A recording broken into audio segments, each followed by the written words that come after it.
Dios está aquí,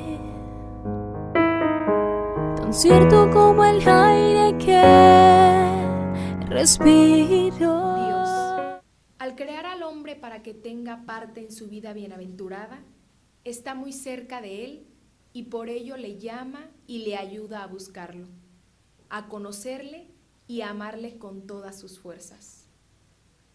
Al ser un ser trascendente, un ser no solo materia, sino también espíritu, el hombre tiene grabada en su corazón una sed infinita de Dios, porque está llamado a vivir eternamente en comunión con Dios.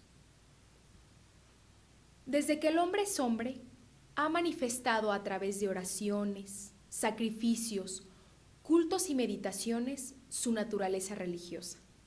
Pero como nos dice el catecismo de nuestra madre la Iglesia, ese llamado puede verse obscurecido y ser olvidado. Puede ser desconocido e incluso rechazado explícitamente por el hombre. Bien pudiera deberse a la ignorancia, a la indiferencia religiosa, a los afanes del mundo y de las riquezas, al mal ejemplo de nosotros los creyentes, a las corrientes del pensamiento que muestran hostilidad a la religión, y quizás también a que el hombre alberga a veces una actitud de miedo que le lleva a ocultarse de Dios y a huir de su llamada. Sin embargo, Dios nunca cesa de llamar y de buscar al hombre para que viva y encuentre la dicha. El hombre se interroga sobre la existencia de Dios y lo hace a través de su apertura a la verdad y a la belleza, a través de su sentido del bien moral, a través de su libertad y de la voz de su conciencia, y a través de su aspiración al infinito y a la dicha eterna. Cuando el hombre logra tener una apertura así de sincera, percibe ciertos signos de su alma espiritual que le hacen ver que lleva dentro de él una semilla de eternidad y que por lo mismo no puede quedar sujeto a la sola materia. El hombre es por naturaleza y por vocación un ser religioso. Viniendo de Dios y yendo hacia Dios, el hombre solo vive una vida plenamente humana si vive libremente su vínculo con Dios.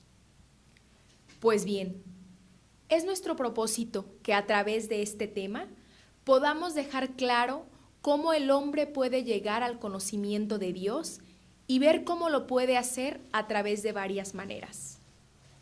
Esas varias maneras responden ya sea a la capacidad natural de la inteligencia humana de conocer la existencia de Dios, o ya sea a la revelación divina que nos ofrece de Él, de Dios, un conocimiento sobrenatural. Por la importancia que tiene esta última idea, la vamos a repetir.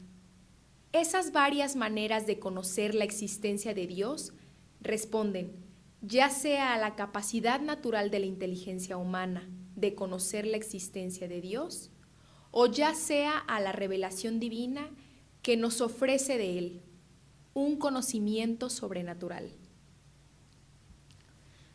Hay que decir que hay un tercer camino, que es la experiencia personal de Dios. En las condiciones históricas en que se encuentra, el hombre experimenta muchas dificultades para conocer a Dios con la sola luz de la razón, de su razón. Hay muchos obstáculos que impiden a la razón usar eficazmente su poder natural, porque las verdades que se refieren a Dios y a los hombres, obviamente que sobrepasan el orden de las cosas sensibles y cuando deben traducirse en actos y proyectarse en la vida, exigen que el hombre se entregue y renuncie a sí mismo. El espíritu humano, para adquirir semejantes verdades, padece dificultad por parte de los sentidos y de la imaginación, así como de los malos deseos nacidos del pecado original. Por esto, el hombre necesita ser iluminado por la revelación de Dios, en todo aquello que supera su entendimiento, y también en las verdades religiosas y morales que sí son accesibles a la razón para que las conozca sin dificultad y sin mezcla de error. Mediante la razón natural, el hombre puede conocer a Dios con certeza, a partir de sus obras, pero como decíamos, hay otro orden de conocimiento que el hombre no puede de ningún modo alcanzar por sus propias fuerzas, el de la revelación divina. Por una decisión enteramente libre, Dios se revela y se da al hombre, y lo hace revelando su misterio y su designio benevolente, que estableció desde la eternidad en Cristo para favorecer a todos los hombres. Empecemos pues por reflexionar sobre el conocimiento de Dios a través de la capacidad natural de la inteligencia humana. De esta manera, tenemos que la existencia real de Dios como ser supremo, principio y fin de todo lo creado, puede ser conocida con certeza por la razón natural, pues la inteligencia del hombre goza de capacidad natural para elevarse al conocimiento de su Creador. Quiso el Señor que todas las criaturas llevaran como impresas sus huellas y dieran testimonio de su existencia. De ahí que sea posible llegar al conocimiento de Dios por medio del conocimiento de las cosas creadas. La Iglesia, nuestra Madre, mantiene y nos enseña que Dios, principio y fin de todas las cosas, sí puede ser conocido con certeza mediante la luz natural de la razón humana a partir de las cosas creadas.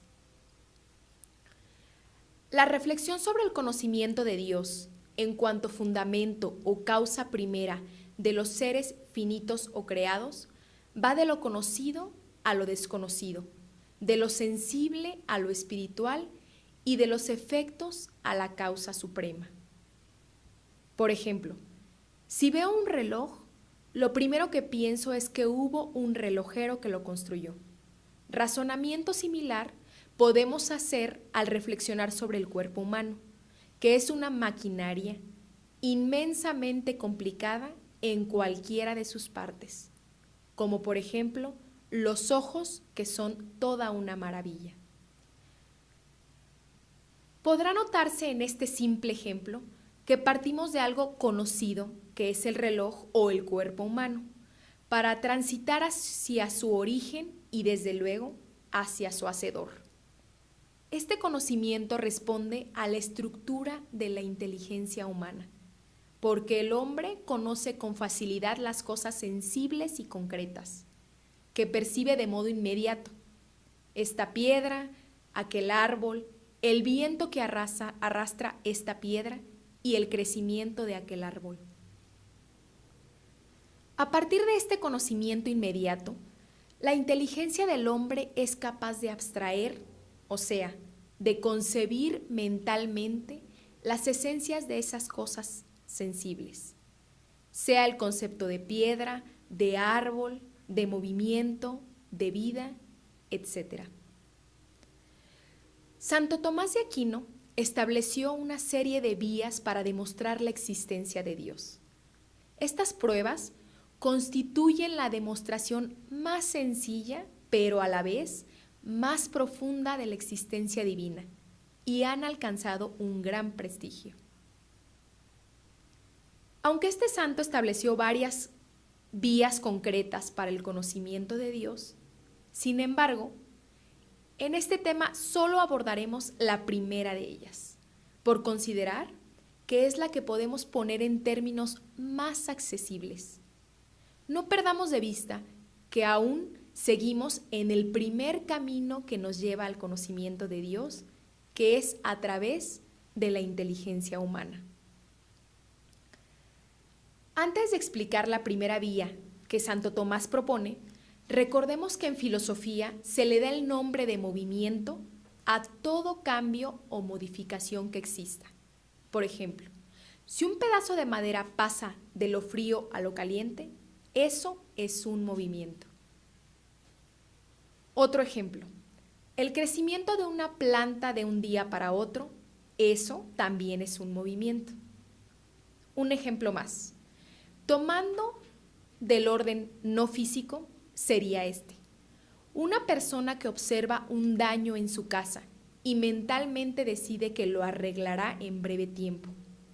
O aquel que medita sobre su mala conducta y decide que la corregirá. Habiéndonos auxiliado de estos ejemplos, empecemos por decir que es innegable y consta a nuestros sentidos que hay cosas que se mueven.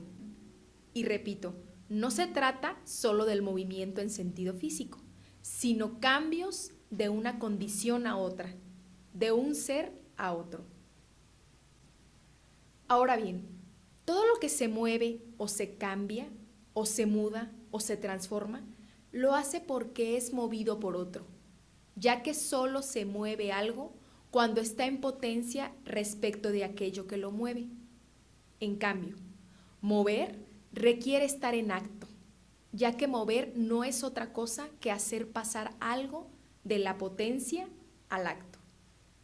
Por ejemplo, el fuego hace que un leño que está caliente, solo en potencia, pase de estar caliente en acto. Pase a estar caliente en acto.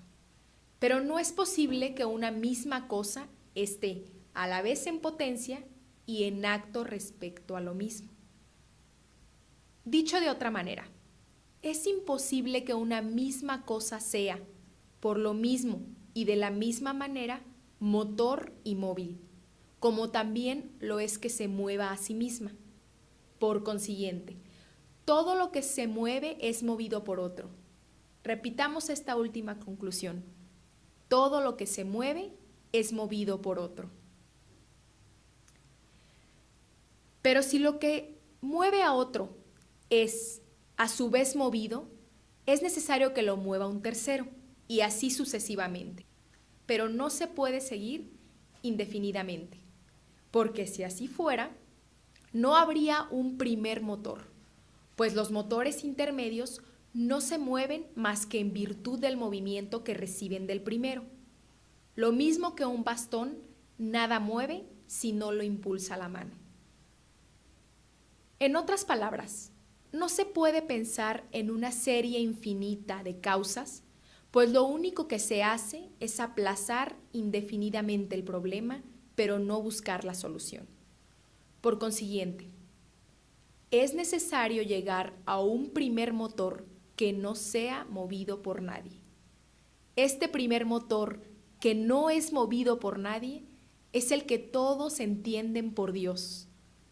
Luego, Dios existe. Insistimos, no perdamos de vista que aún seguimos en el primer camino que nos lleva al conocimiento de Dios, que es a través de la inteligencia humana. Vamos a ver ahora cómo la Sagrada Escritura también atestigua el principio de que la razón humana puede conocer a Dios por medio de la creación, pues las cosas creadas son testimonio permanente de su autor y llevan a su conocimiento. Esto nos indica que la Sagrada Escritura da testimonio de que el hombre, con su inteligencia, ha buscado a Dios y ha mostrado su existencia. Tenemos en primer lugar que el libro de la sabiduría, que pertenece al Antiguo Testamento, señala dos motivos a través de los cuales el hombre puede alcanzar el conocimiento de Dios.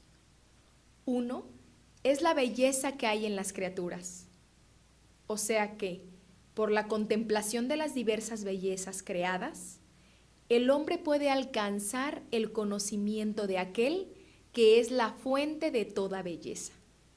Dios, belleza suprema. El otro motivo es el poder y la fuerza que existen en la naturaleza creada.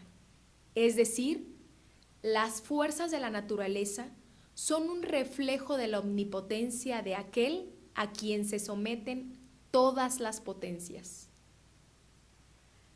Veamos qué nos dice Sabiduría 13, 1 al 5. Vanos son por naturaleza todos los hombres que ignoran a Dios y no alcanzan a conocer por los bienes visibles a aquel que es, ni atendiendo a las obras reconocieron al artífice, sino que al fuego, al viento, al aire ligero, a la bóveda estrellada, al agua impetuosa, a las lumbreras del cielo, los consideraron como dioses rectores del universo. Sí, seducidos por su belleza, los tuvieron como dioses. Sepan cuánto les aventaja el Señor de todos ellos, pues es el autor mismo de la belleza quien los creó. Y si se admiraron de su poder y de su fuerza, debieron deducir de aquí cuánto más poderoso es su Creador, pues de la grandeza y de la belleza de las criaturas se llega por razonamiento al claro conocimiento de su autor.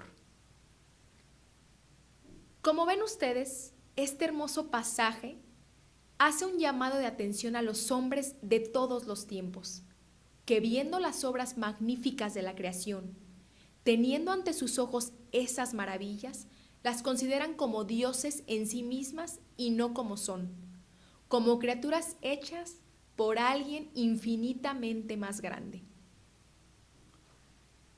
Bien podríamos pensar en todos aquellos que en este inicio del tercer milenio han exaltado tanto la figura del hombre, que han caído en el error de pensar que el hombre es como un dios. El segundo pasaje que vamos a analizar es el de la carta a los Romanos, y que nos habla del conocimiento de Dios por los grados de perfección. En estas duras palabras de San Pablo se pone de manifiesto que la incredulidad produce la degradación del hombre, cosa evidente por cuanto que él no quiere reconocer a Dios, cae en una vida inmoral. Esta recriminación sería injusta si el hombre no fuese capaz de conocer a Dios con su inteligencia, pero no es así. Y no es así porque las perfecciones divinas se hacen visibles a la inteligencia humana por el conocimiento que de las mismas nos dan las cosas creadas. Ahora, los grados de perfección que el hombre conoce en la naturaleza reflejan la perfección absoluta de un Dios único y personal, al que todos los hombres son llamados a adorar y a seguir.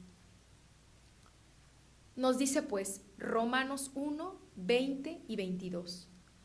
Porque lo invisible de Dios, desde la creación del mundo, se deja ver a la inteligencia a través de sus obras, su poder eterno y su divinidad. Jactándose de sabios, se volvieron estúpidos. Terminamos la exposición de este primer camino para llegar al conocimiento de Dios, recordando algunas venturosas expresiones de dos papas.